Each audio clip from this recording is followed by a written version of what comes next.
তারপর আমি বলছি আপনাদের মহিলাদেরকে গিয়ে আজকে মেসেজটা দিয়ে দিবেন।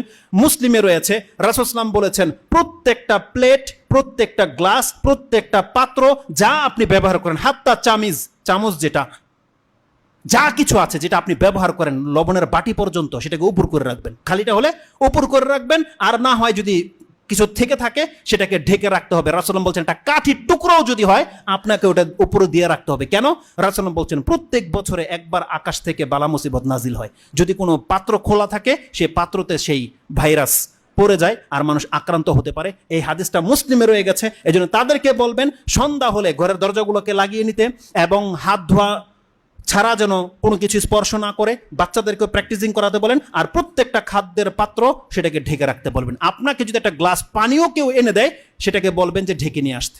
এটা রাসূল ইসলামের সুন্নাহ এবং বলেছে এ থেকে আপনি ইফেক্টেড থেকে বেঁচে যেতে পারবেন। রাসূল ইসলাম বলছেন তুমি যখন ওযু করবে তুমি বেশি করে পানি টেনে খুব জোরে নাক ঝাড়ো। তার মানে কোনো ব্যক্তি সিয়াম নেই, রোজাদার নেই, তার মানে কতটা প্রেসার দিতে বলেছে এই ক্ষেত্রে যে পানি তোমার হলকে চলে যাক, এত বেশি তুমি পানি টানো এবং নাক ঝাড়ো, এটা একান্ত জরুরি। দ্বিতীয়ত রাসূল সাল্লাল্লাহু কি বলেছে, যখন কোনো ব্যক্তি ঘুম থেকে ওঠে সেই জন্য তার হাতটাকে পাত্রে সরাসরি না ডুবিয়ে দেয়। কেন? কারণ তুমি জানো না রাতে তোমার হাত কোথায় ছিল।